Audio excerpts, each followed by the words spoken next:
Hi students, welcome to SSJA chemistry. యాక్చువల్గా మనం previous వీడియోలో సాలిడ్ యొక్క ప్రాపర్టీస్ లైక్ కంప్రెసిబిలిటీ ఏంటి, రిజిడిటీ ప్రాపర్టీ ఏంటి, వాల్యూము ఇలాగ కొన్ని డీటెయిల్స్ చెప్పాం సాలిడ్ యొక్క ప్రాపర్టీస్ అన్ని. నెక్స్ట్ ఈ వీడియోలో ఏంటంటే ఆ సాలిడ్స్నే టైప్స్ ఉంటాయి, మళ్ళీ ఆ సాలిడ్స్లోనే టైప్స్, క్రిస్టలిన్ సాలిడ్స్ అని, అమార్ఫస్ సాలిడ్స్ అని, అంటే వాటి యొక్క ప్రాపర్టీస్ ఏ విధంగా ఉంటాయి అనేది చెక్ చేద్దాం.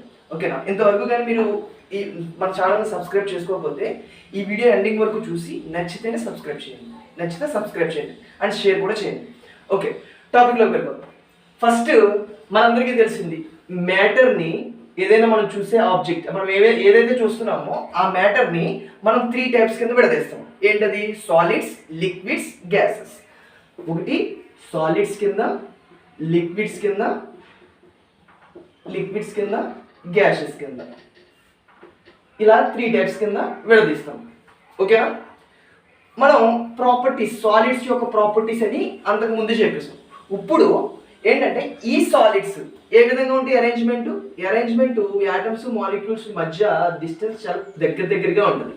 ఈ విధంగా అరేంజ్ అయిపోయి ఉంటుంది.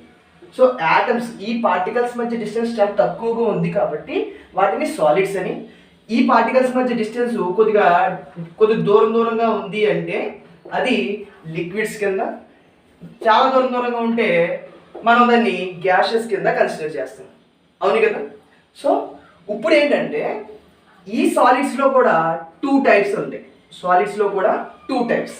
ఒకటి అమార్ఫస్ సాలిడ్స్, రెండోది crystalline solids.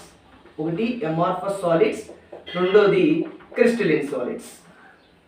Amorphous solids, crystalline solids. మరి ఇలా 2 టైప్స్ కింద విడదీసాం. ఈ విధంగా ఈ 2 టైప్స్ కింద విడదీసినప్పుడు అంటే వాటి యొక్క పార్టికల్ మధ్య ఏదైనా డిస్టెన్స్ డిఫరెన్స్ ఉంటుందా? డిస్టెన్స్ డిఫరెన్స్ గురించి కాదు ఇక్కడ, ఆర్డర్ అంటే వీటి యొక్క ఆర్డర్, అరేంజ్మెంట్, ఈ పార్టికల్స్ అరేంజ్ అయ్యే విధానం బట్టి ఇవి 2 టైప్స్ కింద విడదీశారు. ఫర్ ఎగ్జాంపుల్గా చెప్తున్నాను, ఇప్పుడు మనం క్లాస్లో ఒక 40 మెంబర్స్ ఉన్నారు. ఓకేనా? ఒక 40 మెంబర్స్ ఉన్నప్పుడు ఆ 40 మెంబర్స్కి 10 బెంచెస్ ఉన్నాయి. ఈచ్ బెంచ్కి ఎంత? 4 మెంబర్స్ చెప్పుని కూర్చోవాలి, అంతే కదా? ఇప్పుడు మనం ఒక్కొక్క బెంచ్లో 4 మెంబర్స్ చెప్పుని కూర్చోబెడితే 10 బెంచెస్కి 40 మెంబర్స్ సరిపోతారు. ఓకేనా? దగ్గరగానే ఉంటారు, 10 మెంబర్స్కి సరిపోతారు. అలాగొచ్చింది. ఇలాగా 4 చెప్పున ఇలా కూర్చున్నారు. ఇవి సాలిడ్స్ కింద కన్సిడర్ చేసుకుంటాం. పార్టికల్స్ అన్ని ఒక ఆర్డర్లో అరేంజ్ అయ్యింది. ఇప్పుడు ఇంకొక పోర్షన్ ఏంటంటే, ఫస్ట్ బెంచ్లో 5 మెంబర్స్ కూర్చున్నారు, సెకండ్ బెంచ్లో 3 మెంబర్స్, తర్వాత బెంచ్లో 5 మెంబర్స్, తర్వాత బెంచ్లో 3 మెంబర్స్, లేకపోతే తర్వాత 6 మెంబర్స్. అలాగా 40 మెంబర్స్ 10 బెంచెస్లో కూర్చున్నారు, కానీ డిఫరెంట్ అరేంజ్మెంట్లో కూర్చున్నారు. డిఫరెంట్గా కూర్చున్నప్పుడు మనకి అమార్ఫస్ అంటే ఫస్ట్ బెంచ్లో ఎక్కువ ఒక 5 మెంబర్స్ కూర్చుని, తర్వాత దాంట్లో 3 మెంబర్స్, తర్వాత దాంట్లో మళ్ళీ 6 మెంబర్స్, ఇలాగా తర్వాత దాంట్లో 4 మెంబర్స్. ఈ విధంగా అరేంజ్మెంట్ ఒకటి. మొత్తం ఒక్కొక్క బెంచ్లో 4 మెంబర్స్ చెప్పిన. ఇక్కడ కూడా రెండింటిలో నువ్వు అబ్జర్వ్ చేస్తే పార్టికల్కి మధ్య డిస్టెన్స్ సేమ్, తక్కువగానే ఉంది. కాకపోతే ఇక్కడ అరేంజ్మెంట్ అనేది డిఫరెంట్గా ఉంది. ఓకేనా? సో అమార్ఫస్లో ఏంటంటే నీకు అరేంజ్మెంట్, పార్టికల్కి మధ్య అరేంజ్మెంట్ అనేవి డిఫరెన్స్గా ఉంటుంది. ఈ విధంగా అరేంజ్మెంట్ ఇన్ఆర్డర్గా ఉంటాయి, అంటే ఒక ఆర్డర్లో లేకపోతే అటువంటి వాటిని అమార్ఫస్ అంటాం. అమార్ఫస్ మీనింగ్ ఏంటంటే నో ఆర్డర్. అమార్ఫస్ అనే దానికి మీనింగ్ ఏంటంటే no order, no particular order. So ఇక్కడ అమార్ఫస్ పార్టికల్స్ అనేవి ఆర్డర్లో లేవు కాబట్టి ఇటువంటి వాటిని మనం అమార్ఫస్ సాలిడ్స్ అంటాం. ఓకే, ఇప్పుడు క్రిస్టలిన్ సాలిడ్స్లో అరేంజ్మెంట్ చూడండి. పార్టికల్కి మధ్య అరేంజ్మెంట్ అనేది ఒక సర్టెన్ ఆర్డర్లో ఉంది. సో ఇలాగా సడన్ ఆర్డర్లో ఉంటే అటువంటి సాలిడ్స్ని క్రిస్టలిన్ సాలిడ్స్ అంటాం. ఓకేనా? అమార్ఫస్ సాలిడ్స్ అంటే ఈ పార్టికల్కి మధ్య ఈ పార్టికల్స్ యొక్క అరేంజ్మెంట్ అనేది డిఫరెంట్గా ఉండాలి. సో అందుకనే అమార్ఫస్ అంటున్నాం. క్రిస్టలిన్ అంటే అరేంజ్మెంట్ అనేది సేమ్, ఒకే విధంగా ఉండాలి. అదే ఒకే విధంగా ఉంటే దాన్ని మనం క్రిస్టలిన్ అంటాం. అర్థమైంది కదా? ఇది స్ట్రక్చర్. ఇప్పుడు ఈ విధంగా ఉండడం వల్ల, ఈ అమార్ఫస్ ఈ విధంగా అరేంజ్మెంట్ ఉండడం వల్ల వాటి యొక్క ప్రాపర్టీస్లో ఏదైనా చేంజ్ వస్తుందా, అంటే ఆ సాలిడ్స్ యొక్క ప్రాపర్టీస్లో ఏమైనా చేంజ్ వస్తుందా అనేది చూద్దాం. మనం బాగా ఫోకస్ చేసే ప్రాపర్టీస్ ఇవి. వాటి యొక్క nature, anisotropy, ordering arrangement, cleavage property, melting point, heat of fusion. Okay, structure. ఇప్పుడు స్ట్రక్చర్ ఆల్రెడీ చూసాం కాబట్టి ఈ ప్రాపర్టీస్ అన్ని 1 by 1 చూద్దాం. ఓకేనా? ఒకసారి ఈ ప్రాపర్టీస్ అని పెట్టుకుని ఈ 6 పాయింట్స్ ఒకసారి ఎక్కించుకోండి. అండ్ స్ట్రక్చర్ కూడా ఈ విధంగా ఉంటుంది, అమార్ఫస్ క్రిస్టలిన్. ఒకసారి నోట్ చేసుకోండి.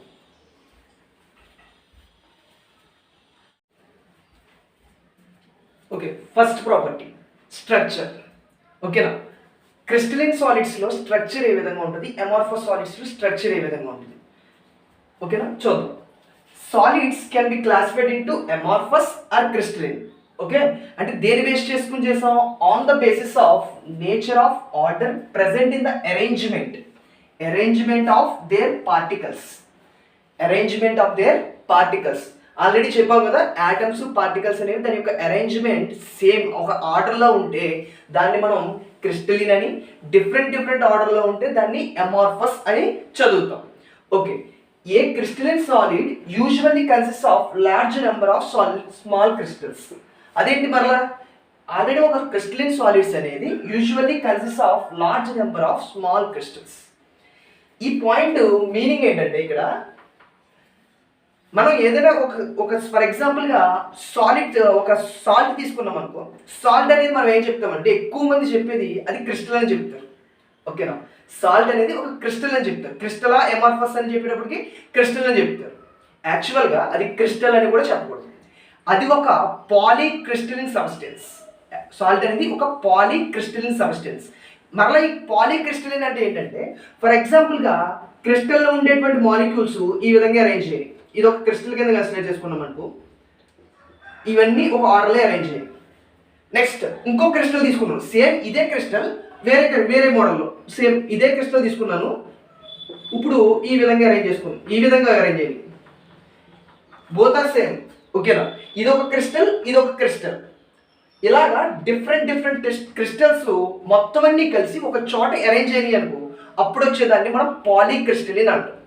ఓకేనా, మనం మ్యాక్సిమం చూసే ఇనార్గానిక్ సాలిడ్స్ అన్నీ పాలీక్రిస్టలిన్ substances.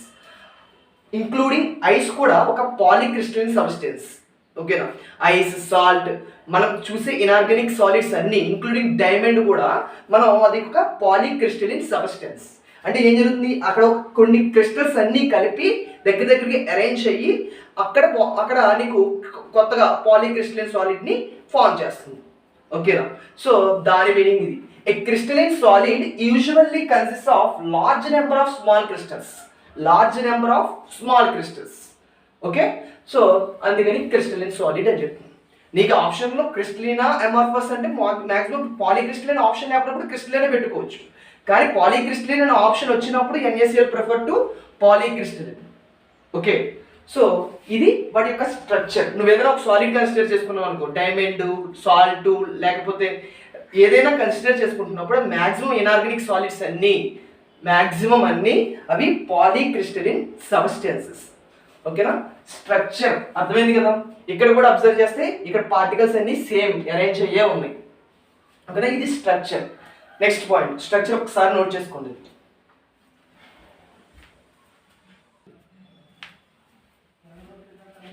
Okay, next, crystalline solids are true solids. Amorphous solids are supercooled liquids because they possess disorderly arrangement of liquids. ఒకసారి చూద్దాం. ఇప్పుడు ఫస్ట్ ట్రూ సాలిడ్స్ అంటే ఏంటి, సూపర్ కూల్డ్ లిక్విడ్స్ అంటే ఏంటో చూద్దాం. ఇంతకుముందు అరేంజ్మెంట్ చెప్పాం కదా, అరేంజ్మెంట్ చూసినప్పుడు ఈ క్రిస్టలైన్ సాలిడ్స్ అనేవి సరైన అరేంజ్మెంట్లో అంటే పర్ఫెక్ట్గా ఆర్డర్లో అరేంజ్ అయ్యాయి. కానీ ఇక్కడ అమార్ఫస్ సాలిడ్లో అలాగా ఒక ఆర్డర్లో అరేంజ్ అవ్వలేదు. ఇలాగ ఆర్డర్లో అరేంజ్ అవ్వలేదు కాబట్టి వాటి మధ్య కొన్ని మాలిక్యూల్స్ మధ్య గ్యాప్స్ ఎక్కువగా ఉండొచ్చు, కొన్ని పార్టికల్స్ మధ్య గ్యాప్స్ ఎక్కువగా ఉండొచ్చు, కొన్ని పార్టికల్స్ మధ్య గ్యాప్స్ తక్కువగా ఉండొచ్చు. ఓకేనా, ఇక్కడ వాటి వల్ల ఏం జరుగుతుందంటే సరైన ఫ్లో జరగవచ్చు. అంటే ఆ గ్యాప్స్ ఫిల్ చేసుకోవడానికి ఏదైనా ఫోర్స్ అప్లై అవుతే కొద్దిగా స్పేస్ ఫిల్ చేయడానికి, ఆ గ్యాప్ ఫిల్ చేయడానికి ఏమవుతుంది, ఆ పార్టికల్స్ అనేవి మూవ్మెంట్ ఉండొచ్చు. ఓకేనా, ఫర్ ఎగ్జాంపుల్గా మనం చూసుకుంటే, గ్లాస్ చూసుకున్నాం అనుకో, కిటికీలు ఉంటాయి కదా, ఆ గ్లాస్ చూసినప్పుడు పైనుంచి కిందకి చెక్ చేస్తే కింద బాటంలో కొద్దిగా థిక్గా ఉంటుంది. దేంతో కంపేర్ చేస్తే, పైన వాటితో కంపేర్ చేస్తే. ఎందుకంటే పైనుంచి గ్లాస్ అనేది ఫ్లో జరుగుతూ ఉంటుంది. సో కింద థిక్నెస్ పెరుగుతుంది. దేంతో కంపేర్ చేస్తుంటే, పైన ఉండేటువంటి దాంతో కంపేర్ చేస్తుంటే. ఓకేనా, కిటికీని చూసుకుంటున్నప్పుడు ఇది ఫర్ ఎగ్జాంపుల్ కిటికీ ఈ విధంగా ఉందనుకోండి, ఈ పైన ఉండే గ్లాస్ ఈ ఏరియాలో చెక్ చేసినప్పుడు థిక్నెస్ ఒకలా ఉంటుంది, ఈ కింద ఏరియాలో చూసినప్పుడు థిక్నెస్ ఒకలా ఉంటుంది. ఎందుకంటే గ్లాస్ పైనుంచి కిందకి ఫ్లో అవుతూ వస్తుంది, ఇలాగ కిందకి ఫ్లో అవుతూ వస్తుంది. ఇది గ్లాస్ ఇలా ఫ్లో అవుతూ వస్తుంది అంటే మనం చూసినప్పుడు మన సాలిడ్ టైప్ కనబడుతుంది, కానీ ఫ్లో అనేది ఏ నేచర్? Liquid nature. అందుకని కొన్ని క్రిస్టలిన్, కొన్ని సబ్స్టెన్సెస్కి, కొన్ని సాలిడ్స్కి, కొన్ని అమార్ఫస్ సాలిడ్స్కి ఈ ఫ్లోయింగ్ నేచర్ ఉంటుంది. ఈ ఫ్లోయింగ్ నేచర్ ఉంది కాబట్టే ఇటువంటి వాటిని సూపర్ కూల్డ్ లిక్విడ్స్ అంటాం. అంటే లిక్విడ్ ప్రాపర్టీని ఎగ్జిబిట్ చేస్తాయి, అంటే లిక్విడ్ ఫ్లో అవుతుంది కదా. సో అలాగా అమార్ఫస్ సాలిడ్స్ కూడా ఫ్లో అయ్యే నేచర్ని చూపిస్తుంది. సో అందుకనే వీటిని సూపర్ కూల్డ్ లిక్విడ్స్ అంటాం. దీన్నే సూడో సాలిడ్స్ అని కూడా చదువుతారు. ఈ సూపర్ కూల్డ్ లిక్విడ్స్నే సూడో సాలిడ్స్ అని కూడా అంటారు. ఎందుకు ఇలా జరుగుతుంది? Because they possess disorderly arrangement. వాటి యొక్క అమార్ఫస్ సాలిడ్స్లో అరేంజ్మెంట్ అనేది పర్ఫెక్ట్గా ఉండకపోవడం వల్ల ఇలాగా మూమెంట్ వస్తుంది, ఈ ఫ్లో అనేది వస్తుంది. అందుకనే సూపర్ కూల్డ్ లిక్విడ్స్ అంటున్నాం. ట్రూ సాలిడ్స్లో అన్ని పర్ఫెక్ట్గా అరేంజ్ అయిపోతాయి కాబట్టి దాని యొక్క మూమెంట్ ఫ్లో అనేది జరగదు. ఓకేనా? సో అందుకని ఈ ట్రూ సాలిడ్స్లో మూమెంట్ అబ్జర్వ్ చేయడం, అందుకని దీని యొక్క ఫ్లో అనేది ఉండదు. ఓకేనా? పాయింట్ ఏంటంటే ఫ్లో జరుగుతుంది. ఎందుకు జరుగుతుంది అంటే సూపర్ కూల్డ్ లిక్విడ్స్లో అవి ఆర్డర్లో అరేంజ్ అవ్వలేదు కాబట్టి ఫ్లో జరుగుతుంది. దీంట్లో ఫ్లో జరగట్లేదు. ఎందుకు జరుగుతలేదు అంటే ఆర్డర్లో అరేంజ్ అయిపోయి మూవ్ అయ్యే ఆప్షన్ లేవు కాబట్టి. సో అది nature. Next order of arrangement.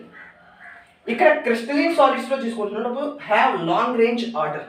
అంటే ఇప్పుడు క్రిస్టలిన్ చూసుకున్నాం అనుకో, ఇక్కడ ఒక మాలిక్యూల్ ఫామ్ చేసింది, మళ్ళీ హెక్సాగన్, ఇలాగా స్ట్రక్చర్ వచ్చేసేపటికి ఇలాగా రేంజ్ అనేది ఎక్కువగా ఉంటుంది.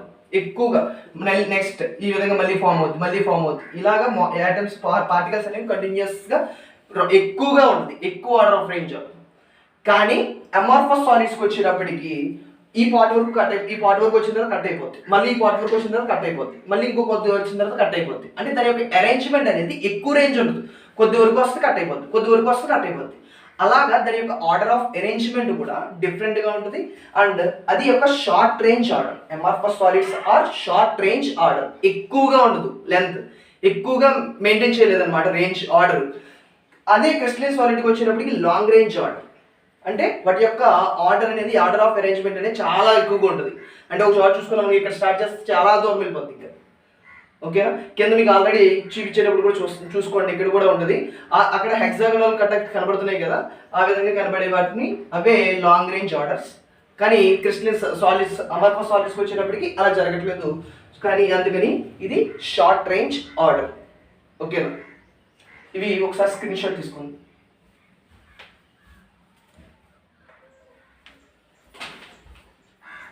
Okay, next property anisotropy. Anisotropy అంటే ఏంటి చూద్దాం. All crystals show anisotropy. Anisotropy అంటే మీనింగ్ ఏంటంటే this means that certain chemical or physical properties are different for different directions. మన క్రిస్టల్ని అబ్జర్వ్ చేసుకుంటున్నప్పుడు క్రిస్టలిన్ సాలిడ్స్ అనేవి ఎనిసోట్రోపిక్ నేచర్ని చూపిస్తాయి. క్రిస్టలిన్ సాలిడ్స్ అనేవి ఎనిసోట్రోపిక్ నేచర్ని చూపిస్తాయి. ఫర్ ఎగ్జాంపుల్గా ఇది ఒక క్రిస్టలిన్ సాలిడ్స్. ఎందుకు క్రిస్టలిన్ సాలిడ్లు అన్నాం? ఎందుకంటే ఇవి అరేంజ్మెంట్ అనేవి ఒక ఆర్డర్లో అరేంజ్ అయ్యాయి. సో అందుకని ఇది క్రిస్టలిన్ సాలిడ్ అని చెప్పుకోవచ్చు. ఇక్కడ అబ్జర్వ్ చేస్తే their chemical and physical properties are different in different direction. Physical properties, chemical properties డిఫరెంట్గా ఉంటాయి డిఫరెంట్ డైరెక్షన్స్లో. ఒకసారి చూద్దాం ఎందుకని.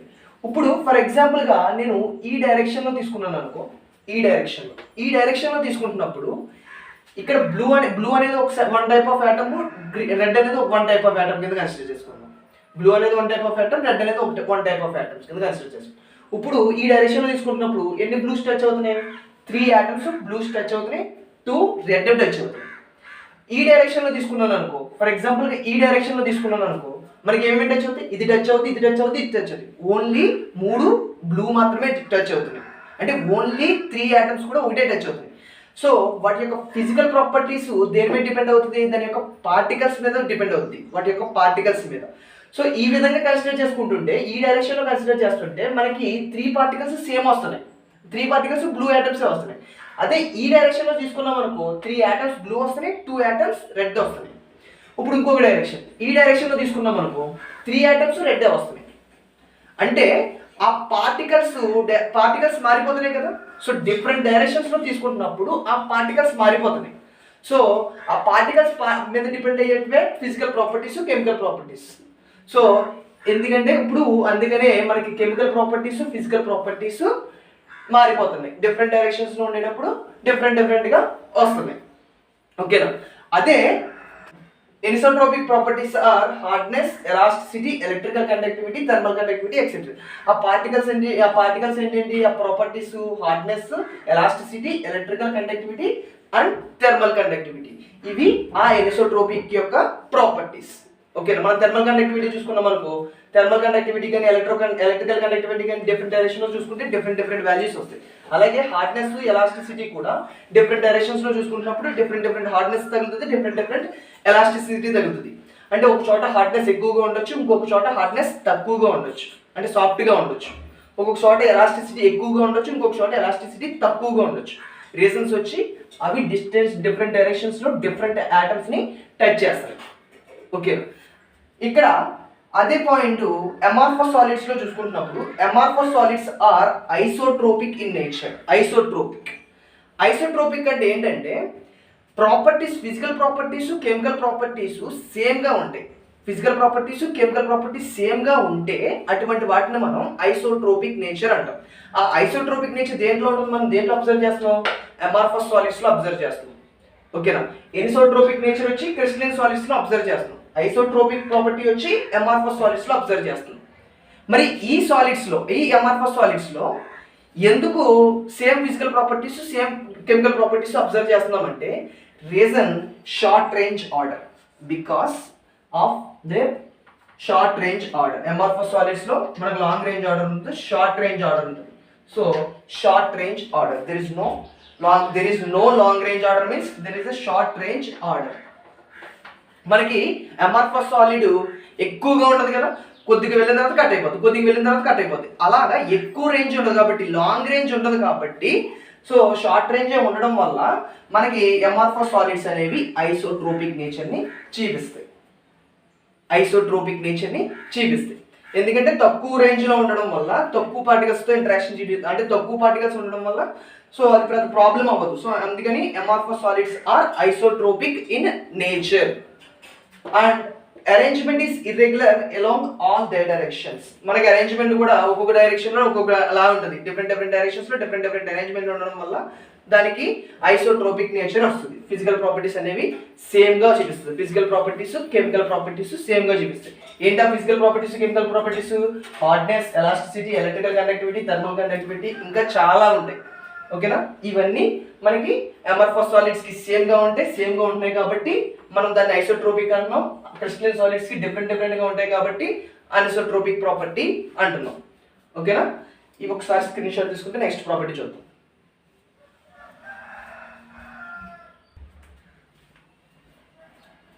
ఓకే, నెక్స్ట్ ప్రాపర్టీ క్లీవేజ్ ప్రాపర్టీకి వచ్చేటప్పటికి when we cut with a sharp edge tool, sharp knife తీసుకుని దాన్ని కట్ చేస్తే, ఏదైనా ఒక క్రిస్టలిన్ సాలిడ్ కట్ చేస్తాం అనుకో ఏ విధంగా వస్తుందో చూడు.